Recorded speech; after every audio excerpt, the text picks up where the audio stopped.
A man can own a rifle, a mule, 40 acres of rock and pine that the government swears is his. They told me I could own her too. She came up the mountain in the back of a freight wagon, tied at the wrist like a bundle of pelts, and the man who brought her put a paper in my hand and called it a bill of sale. Said the debt was settled. Said she was mine now, to do with as I pleased. I want you to remember something before I tell you the rest. I was a hard man. Winters up there scrape the soft parts off you until there's only the frame left. I hadn't spoken a gentle word to a living soul in 6 years except a one-eyed mule, and he never argued back. So when I say that woman changed me, I don't want you thinking it was easy, or that I was good, or that I knew what to do. I didn't. I got most of it wrong. There were nights I nearly sent her back down the mountain just to be rid of the thing she was doing to my chest. But there's a difference between what a man is handed and what a man chooses.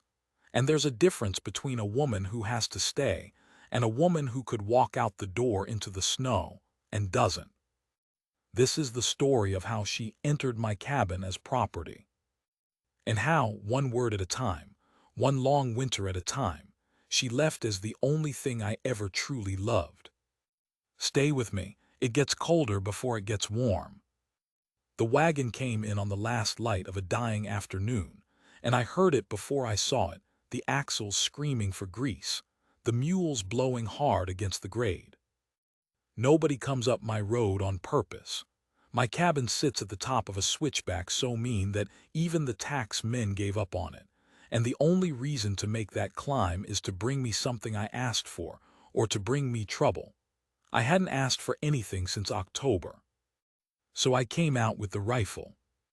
Absalom, my mule, watched from the paddock with his one good eye rolling white. I hummed a little under my breath an old habit, an old hymn my mother used to sing, the words long gone but the tune still stuck in me like a splinter that healed over. I hum it when I'm nervous.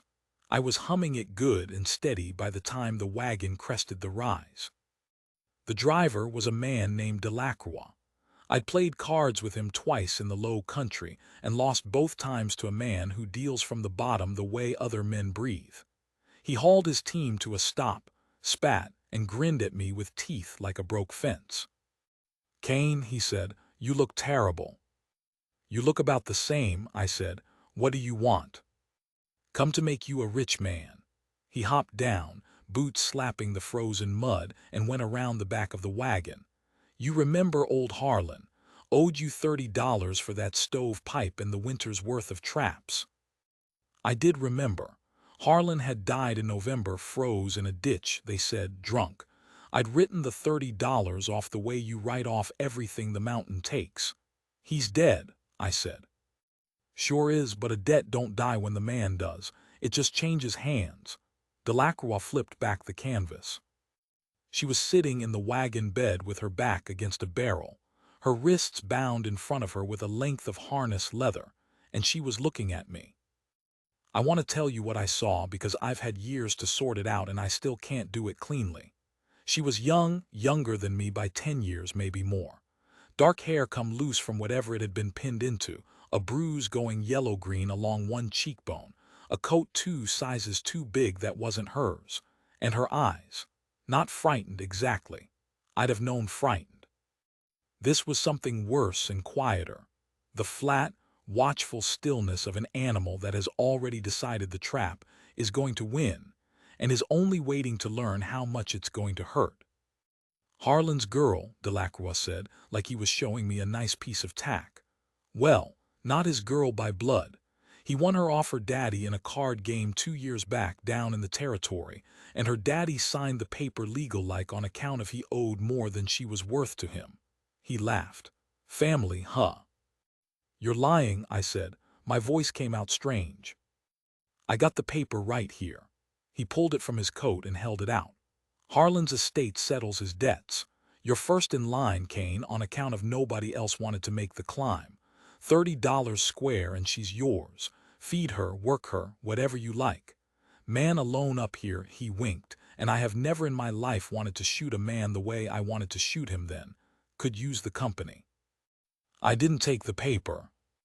I looked at her and she looked at me, and I watched her make a small decision. She sat up straighter. She lifted her chin.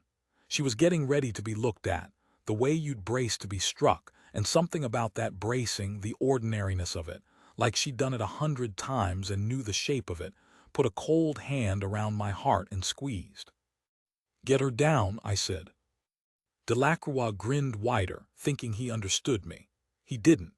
He cut the rope that tied her to the barrel and hauled her out by the arm, and she came down hard onto the frozen ground and caught herself on her bound hands and made no sound at all. Not a gasp. Nothing. And that silence told me more than a scream would have. Screaming is for people who still believe someone might come. "Untie her hands," I said. "You don't want to do that. She run once already back at Harlan's. That's how she got the—" he gestured at his own cheek. "Untie her hands or take her back down the mountain, and I'll owe you nothing but the pleasure of never seeing you again." He didn't like that, but he liked the cold coming down off the peaks even less, and he wanted to be off the road before dark. So he grumbled and cut the leather and stepped back, rubbing his palms like he'd done an honest day's work. "Sign the paper," he said. And here is the first thing I got wrong, and I'll own it. I signed it. I took his pencil and I signed my name, Elias Kane, on a bill of sale for a human woman, because in that moment I could not think of any other way to get him off my land and her off the frozen ground, and behind a door that locked from the inside. Delacroix folded his copy, tipped his hat to her like a gentleman, which was the ugliest thing he did all day, and turned his team around and went screaming back down the switchback into the dusk. Then it was just the two of us, and the mule, and the whole enormous silence of the mountain closing back over us like water over a dropped stone. She stood there rubbing her wrists where the leather had left its marks. She would not look at me now. She was looking at the tree line, and I understood she was measuring it, the distance to the dark, the depth of the snow, how far she'd get, and how long it would take the cold to do what the men never quite had. "It's 12 miles to the nearest anything," I said. "Downhill's iced. You'd break a leg in the first mile and freeze in the second. I'm not telling you that to keep you. I'm telling you so you don't die stupid." Her eyes came to me then, wary, testing the words for the trick in them. "There's a stove inside," I said, "and stew, and a bed, which is yours, and I'll sleep by the door, which is where I always sleep anyhow. A lie, I sleep in the bed like a Christian, but it came out of me without my say-so. In the morning we'll figure the rest." She didn't move. "I'm not going to touch you," I said, and my voice cracked on it because I heard how many times a man must have said those exact words to her and made them into a different kind of lie. I heard it, and I couldn't unsay it, so I just stood there in the cold with the shame of the whole world of men on my shoulders. I don't know how to make you believe that. I don't guess I can tonight. So just come in out of the cold and lock the door if you want, and I'll go sleep in the barn with the mule. How's that?" That reached something, not trust, but maybe surprise, which is trust's second cousin. She walked to the cabin. She stopped in the doorway and looked back at me once, quick, checking, and then she went inside and the door shut, and I heard the bar drop into its brackets. I slept in the barn that night with Absalom's breath fogging the dark, and I did not sleep much, and I hummed my mother's hymn until the mule stamped like he wanted me to shut up. Her name was Wren. I didn't learn it for 3 days. 3 days she stayed behind that barred door, and I lived in the barn and left food on the step and knocked and backed away. 3 days of frozen fingers and a bad neck, and the strange, aching domesticity of feeding a woman who might have been a ghost for all I saw of her. The plates came back empty. That was how I knew she was alive. On the 4th morning, when I came with the porridge, the door was open. She was standing at my stove with my wooden spoon, and she had found the sack of dried apples I keep for when the loneliness gets too big to sit in, and she'd stewed them soft. And the whole cabin smelled like something I hadn't smelled since I was a boy, like a kitchen with a woman in it, which is a smell that has nothing to do with a woman, and everything to do with the fact that somebody thought the morning was worth making nice. She didn't look at me. She said to the stove, "You'll freeze out there." "I'm all right. You've been coughing." She had heard me then through the wall. "A dead man's no use to me. I'd have to bury you and the ground's frozen and I don't fancy the work."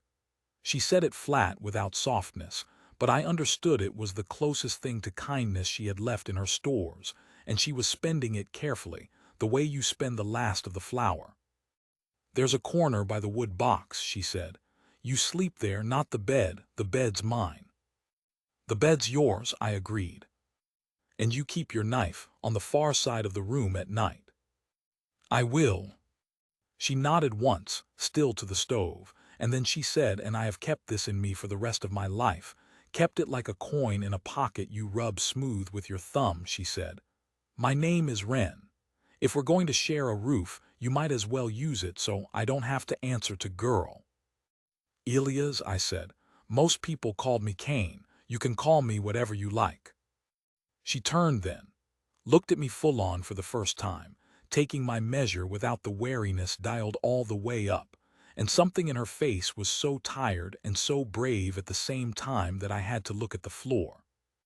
"Elias then," she said, testing it. "Eat your porridge, Elias, it's going cold." That was the whole of it. That was the day. But a life turns on days like that, small and quiet, the way a river turns on a stone you'd never notice from the bank. I should tell you what she was like, so you understand what happened to me. Wren did not thaw the way a story would have her thaw. There was no single tearful night by the fire where she told me her sorrows and I held her and we understood each other. Real people don't work like that. Real people thaw in inches and freeze back over when they're frightened, and thaw again a little further. And the whole thing takes so long you don't notice it happening until one day you realize the ice is gone. She was stubborn as the mountain itself. When I told her not to lift the water yoke, that it was too heavy and her side still ached where a bruise ran deep, she lifted it anyway out of spite, and hauled it up from the creek and set it down in front of me with her jaw clenched and her eyes daring me to say a word. She would rather have hurt herself than owe her ease to a man's mercy. I understood that. Mercy from men was the thing that had ruined her. She wanted nothing she hadn't earned with her own 2 hands. She learned to shoot because I offered and she refused 3 times and then, on the 4th, appeared beside me at the shooting stump without a word, held out her hand for the rifle, and put 4 of 6 into the knot in the fence post while I stood there like a fool. Turned out she'd shot before. Turned out her daddy, before he lost her at cards, had taught her, back when he still thought of her as his and not as currency. "He was good to me once," she said, reloading, her voice very even. "That's the part nobody tells you about the ones who trade you away. Some of them loved you first. That's what makes it." She stopped. She fired. The knot exploded.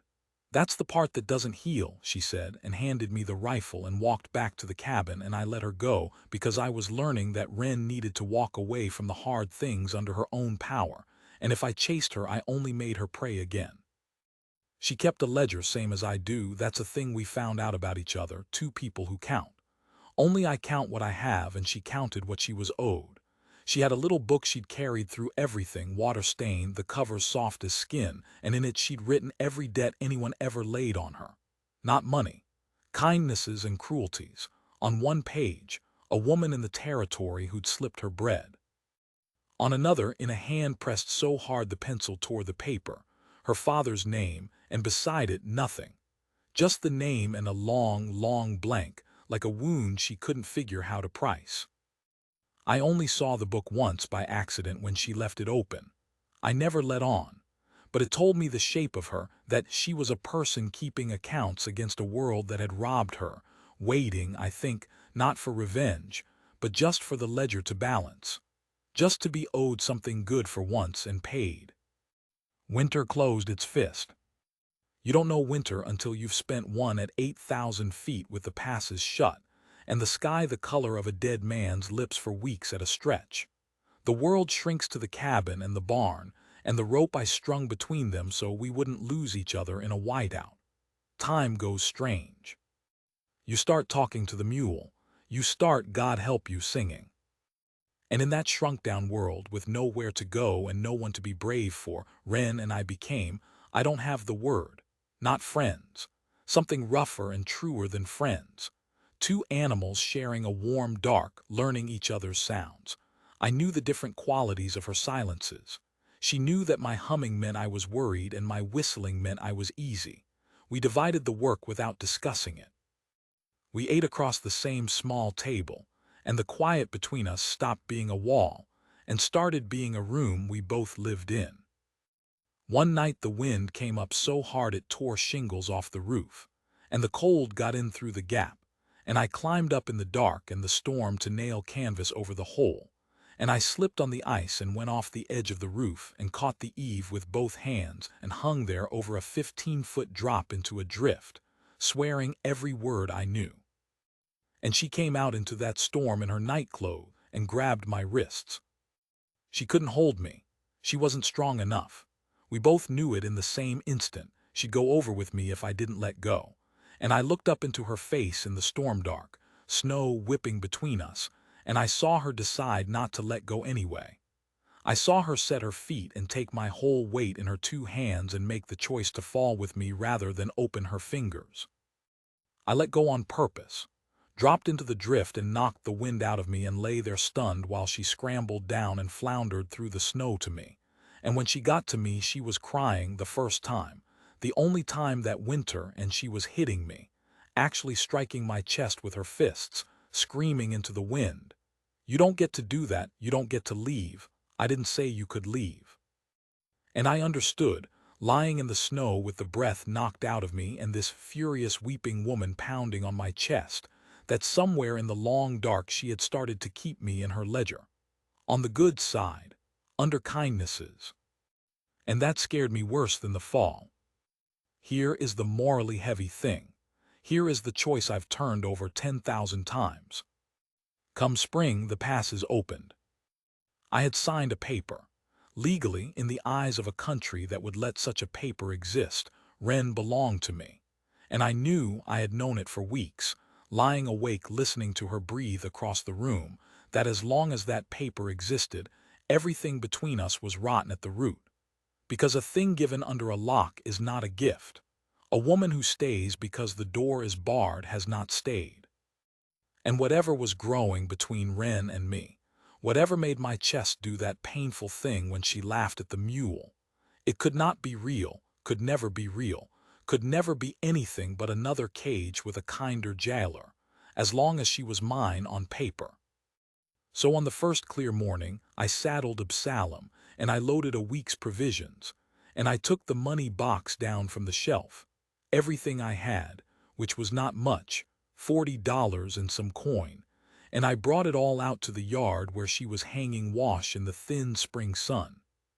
She saw the mule loaded. She went very still.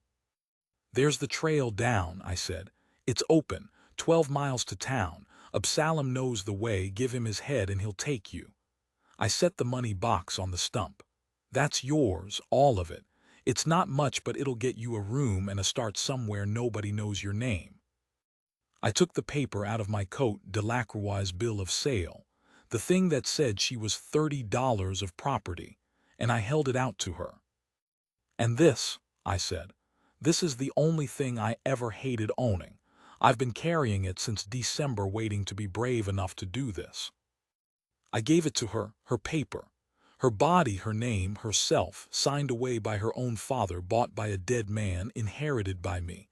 I put it in her hands. "Burn it, keep it, wipe your boots on it," I said. "It's yours. You're not property, Ren. You never were, not to me, whatever I signed to get that animal off my land. You're free. You've been free since the day you cooked those apples. I needed to make it a thing you could hold." She stood there with the paper in one hand and the wet shirt still in the other, and she looked at the mule, and the money, and the open trail, and the whole wide world beyond it that a woman could disappear into. And I made myself say the last of it, though it cost me everything. "I'd like you to stay," I said.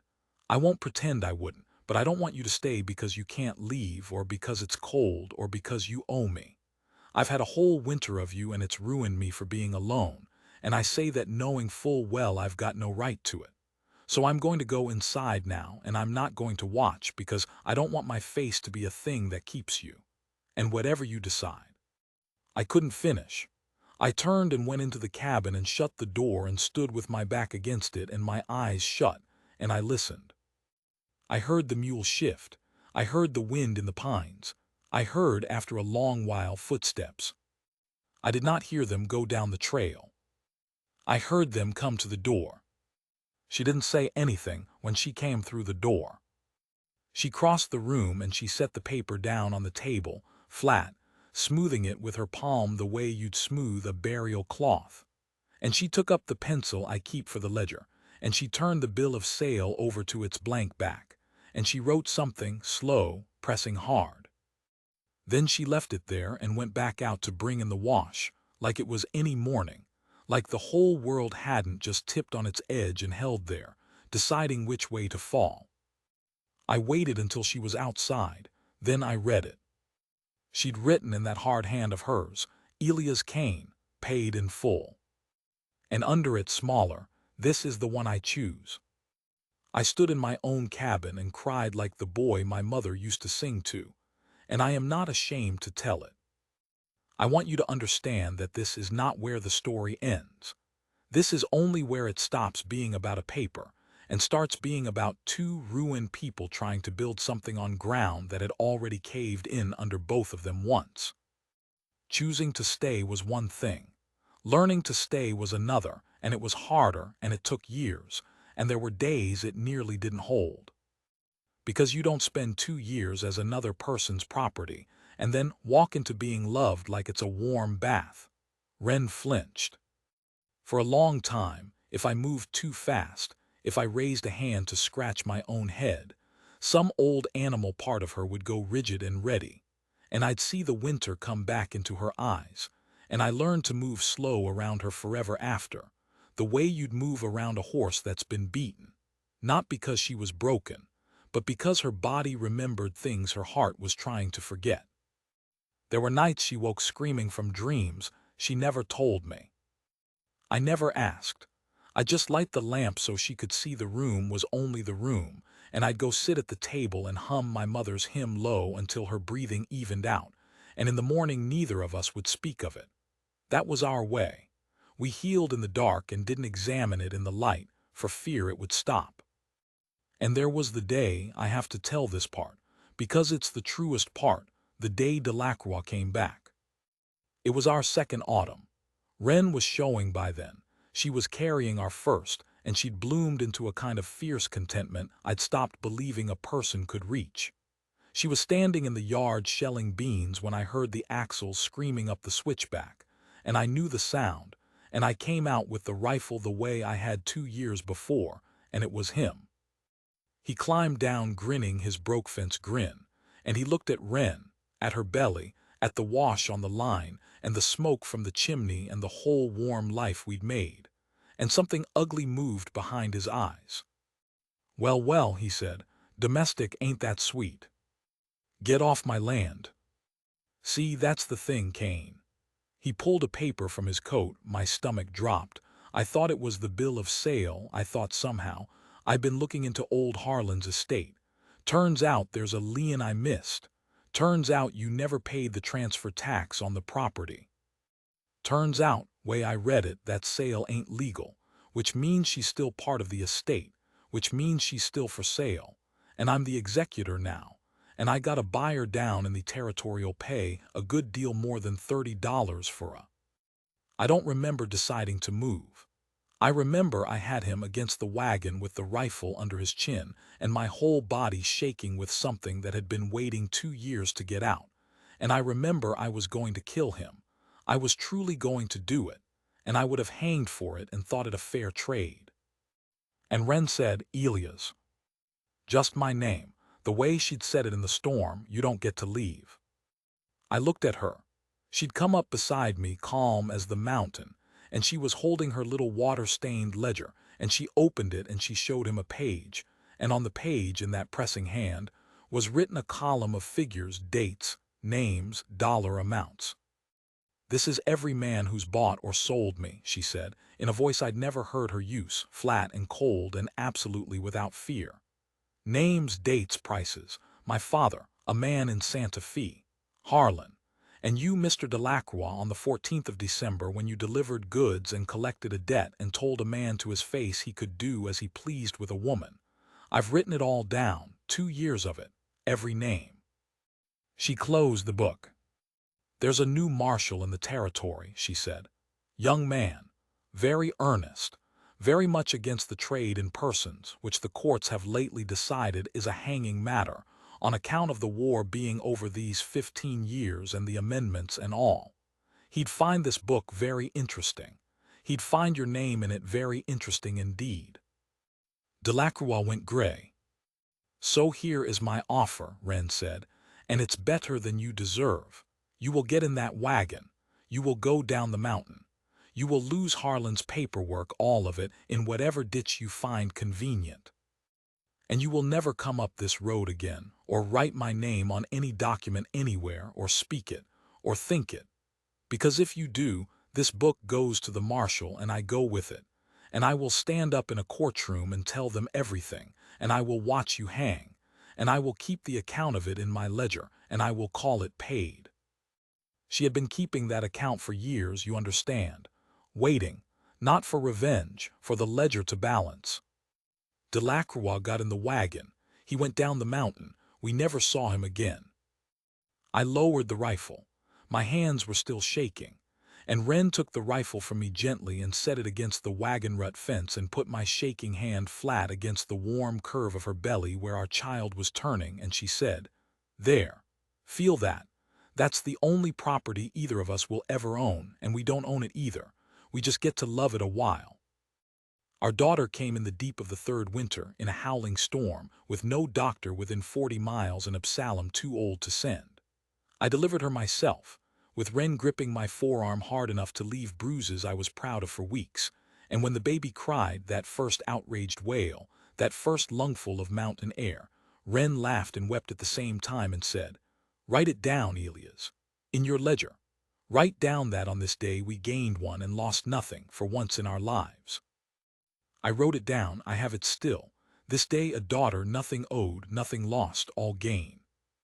We named her Hope, which I know is the kind of name a hard man ought to be embarrassed by, and I was not embarrassed by it even a little. Wren is gone now. I should tell you that because I've been talking about her like she's in the next room, and she isn't, and it would be a lie to let you think otherwise. She lived to be an old woman, a stubborn, ferocious, deeply funny old woman who never fully stopped flinching at sudden movements, and never once in 40 years let me forget the sound of my own worried humming. We had hope, and then 2 boys. We had a life. We had more good winters than a man like me had any right to. She died in the spring, in the bed that was always hers, with her hand in mine and the passes just come open. Her last clear words to me, she was drifting by then, mostly gone into the country the very old go into before the end. Her last clear words were to ask me for her ledger. That old water-stained book. She'd kept it her whole life. I brought it to her. She couldn't hold it any more. Her hands had gone to birds' feet by then. So she had me open it and turn to the last page, and she had me take the pencil, and she told me what to write, and I wrote it in a hand grown as shaky as hers.